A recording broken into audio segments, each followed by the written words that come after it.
Tandikwa ya sabbiiti eno gavumenti yaweza obutimba bumukokota obubadde bukozesebwa abavubi ba Mukene ku myalo egy'enjawulo ekyalisa abavubi mu kutya okw'amaanyi olw'emirimu gyabwe okugootaana. Abavubi ba Mukene ku mwalo gw'Endajje bagamba nti tebalina mulimu gwonna gwe basobola kwenyigiramu kyokka nga balina obuvunaanyizibwa obw'amaanyi. Sente tuzijja mu Mukene eryato limu liriisa abantu 6 nga kwotadde famire kwotadde abaana. Mututaase tukaaba emputa moze tugobyemu ekibira mu kitugobyemu ne Mukene mutugobyemu tugenda kuddawa. Abavubi abasangiddwa ku myalo gino bagamba nti minisita yasazeewo ekiragiro kino nga teyeebuuzizza ku bavubi ba Mukene kuba enkola gye babadde bakozesa okuvuba Mukene yeeyo gavumenti gye yakkiriza ku nnyanja. Ebitimba bye tulina bino byagaana okuvuba gavumenti yabireeta yennyini ne babitusomesa mu kalangala era bye tuvuba. Babagaana ekitimba kino tewali kitimba kirala mu Uganda kivuba Mukene ng'ogyeko ekyo kitegeeza nti omulimu gwa Mukene gubeera gusaanyeewo.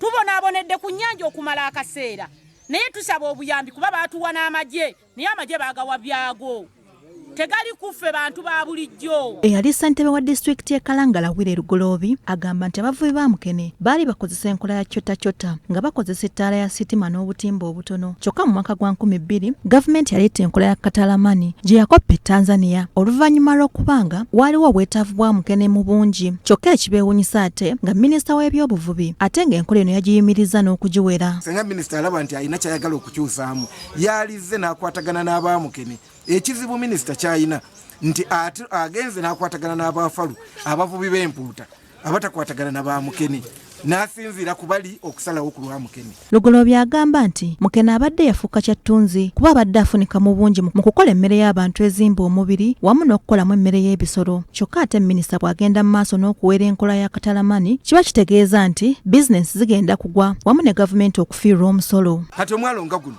guliko abantu nga 6 ne bonna bayimiridde abasinga bayimiridde ku maato ga Mukene. Tuzooninge tugambe nti paati eno okuva wano okuva efunve okudda waggulu eyo bategeyo baki ba Mukene okuva sayidi eno tugende mu b'empuuta. Ate ssentebe w'eggombolola y'e Maziga Gerard Kaita agamba nti enkola eno teyaleeteddwa mu mutima mulungi era tewali katimba ka Mukene kasobola kukwata mpuuta. Etteeka ligamba nti ova ku Balama wano n'ovuba mu kilomita 2 n'okoleza ettalo oleka ebyennyanja eno ku Balama bizaale.